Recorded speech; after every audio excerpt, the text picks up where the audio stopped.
자, 오늘은 이 헌금에 대한 이야기가 나오고 있는데요. 여러분 잘 아시는 것처럼 이 삭개오를 보면요.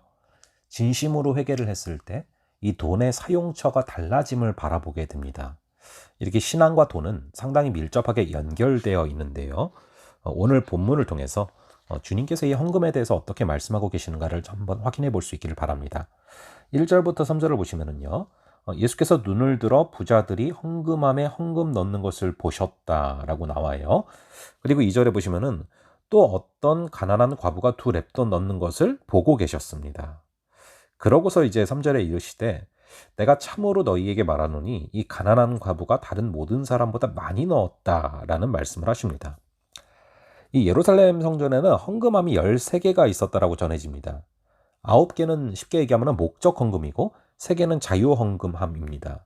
이 목적을 위한 헌금함에는 구제를 위한 헌금함, 선교를 위한 헌금함 이런 명목을 두고 있었고 또 3개는 자유롭게 했는데요. 그 당시는 이제 모든 이 돈이요, 이 동전이었기 때문에 헌금을 넣으면 소리가 납니다. 그래서 떨어지는 동전의 소리를 들으면은 이 얼마를 했는지 거의 알 수가 있었어요. 그래서 이 과부는 두 렙돈을 넣었는데 거의 10원이 채 안 되는 아주 작은 돈입니다. 그래서 소리가 들릴 때 상당히 부끄러움을 느낄 수 있는 액수겠죠. 근데 주님께서는 어느 누구보다도 더 많은 헌금을 이 과부가 했다라고 말씀하십니다. 주님께서 이 과부의 사정을 너무나 잘 알고 계셨기 때문이죠. 4절을 보시면은 저들은 그 풍족한 중에서 헌금을 넣었거니와 이 과부는 그 가난한 중에서 자기가 가지고 있는 생활비 전부를 넣었느니라 하시니라 라고 말씀하고 있습니다. 여기서 우리가 알 수 있는 것이요, 액수보다 훨씬 더 중요한 것이 바로 그 마음이라는 것이죠. 헌금은 하나님께 드리는 것인데 오늘 주님의 말씀을 보면요, 헌금하는 이 태도, 그 마음의 중심을 보고 계시다라는 것을 알 수 있습니다.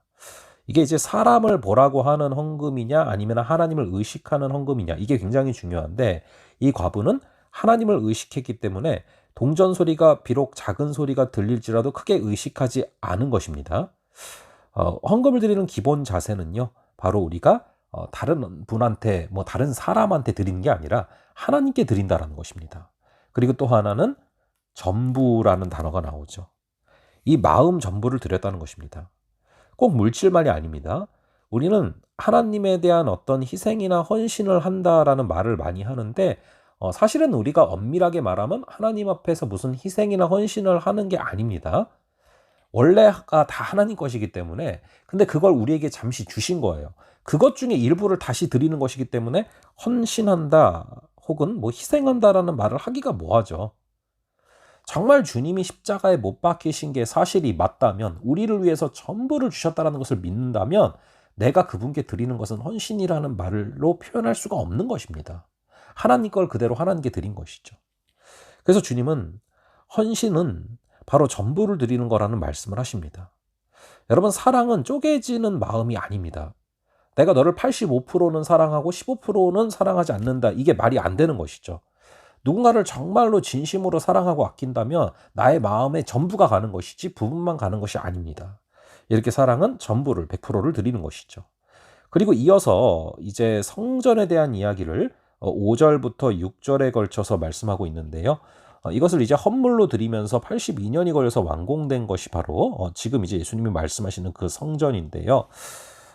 이것이 이제 정말로 화려한 성전이었는데 예수님은 돌 하나도 남지 않고 다 무너질 것이다 라고 말씀을 하셨습니다.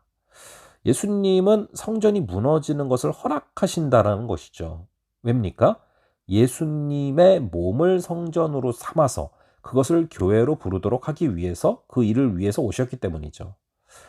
근데 이제 성전이 무너진다라는 것, 즉 다시 말씀드리면은 하나님의 임재가 있는, 즉 하나님을 체험하고 하나님과 함께 거할 수 있는 그 성전, 즉 우리가 성전이고 우리가 걸어다니는 또 교회다라는 걸 깨닫게 하려고 오셨단 말이죠. 하지만 이 당시에 이제 성전이 무너진다라는 걸 이해하지 못했고, 성전이 무너진다라는 것은 그 당시 이스라엘 백성들에게 종말을 의미하거든요. 그래서 이제 7절부터 9절까지를 통해서 말씀하시는 것입니다. 자, 그래서 이제 마지막 때를 묻는 것에 대해서 7절부터 9절까지 해서 이렇게 제자들이 물어보는 것이 나오고 있는데요. 이것에 대해서 예수님은 말씀하십니다. 때와 시기는 나도 알 바가 아니다. 아버지만 아신다. 그래서 우리는요, 이것에 대해서 이 생각을 해야 돼요. 때와 시기를 안다. 언제 주님이 재림하실지를 안다. 이건 100% 이단이죠. 근데 거꾸로 종말이 없다라고 생각하면서 하는 것도 성경적이지 않아요. 우리는 때와 시기는 모르지만 그 때가 바로 오늘이 될 수도 있고 내일이 될 수 있다라는 마음으로 절박한 마음으로 날마다 회개하며 깨어 있어야 됩니다. 실제로 개인적인 종말은 오늘 올지 내일 올지 정말로 모르는 거 아닙니까? 그게 종말론적인 신앙이죠. 여러분 반드시 끝이 있습니다. 계시록을 통해서 새하늘과 새 땅을 보여주신 이유가 있다라는 것이죠. 우리가 이 종말론적인 신앙을 잃어버리면 한순간에 신앙이 허물어질 수 있습니다. 인간은 보이는 것에 끌려다니는 존재라서 보이지 않는 새하늘과 새 땅은 먼 나라 얘기 같고 여기가 좋사오니 하기 쉬운 존재가 우리입니다. 그러나 세상 속에 살지만 영원한 집을 사모하는 천국을 사모하는 자로서 천국을 품어야 돼요. 그렇지 않으면 우리는 실족할 수 있는 것입니다. 자, 그러므로 하나님을 따라서 하나님을 소망하며 그 천국을 바라보며 살아갈 수 있는 그런 또 저희들 될 수 있기를 간절히 바랍니다. 자, 그럼 잠시 기도하겠습니다. 아버지 하나님, 이 헌금에 대한 말씀을 통하여서 무엇보다도 액수가 중요한 것이 아니라 정말로 우리의 마음을 드리기를 원하는 우리의 마음과 뜻과 힘을 다해서 주님을 사랑하고 그것의 표현으로서 헌금도 하고 봉사도 하며 또 우리의 시간과 물질과 건강과 재능과 기회를 드리기를 원하는 아버지의 마음을 바라봅니다. 모든 것 다 아버지께서 주신 것이오니 헌신이나 희생이라는 단어조차도 합당하지 않은 단어임을 고백합니다. 아버지, 주님께서 우리에게 주신 것 감사함으로 갚아도 갚을 수 없는 그 사랑의 빚이기에 우리가 더욱더 주님을 사랑하고 사모하는 마음으로 모든 것을 드리며 나아갈 수 있는 역사를 허락하여 주시옵소서. 특별히 이 종말론적인 신앙을 다시금 바라봅니다. 그 때와 시기를 안다고 하는 그 이단들에 미혹되지 말게 하시고 신천지에 미혹되지 말게 하시고 간절히 바라기는 정말 주님 주시는 마음 가운데 이 종말론적인 신앙을 또한 유지할 수 있는 마음을 허락하여 주시옵소서. 보이는 것에 끌려다니는 존재이기에 보이지 않는 새하늘과 새 땅을 날마다 잊어버리기 쉬운 불쌍한 존재임을 잊지 말아주시고 아버지 하나님, 저희가 언제 주님이 오실지 모르기에 날마다 깨어서 날마다 회개하는 그런 귀한 삶을 살게 하여 주시옵소서. 주님께서 붙들어 주시고 함께 하여 주실 줄을 믿사오며 이 모든 말씀 우리 주 예수 그리스도의 이름으로 기도합니다. 아멘. 예, 그럼 다음번에 또 뵙도록 하겠습니다.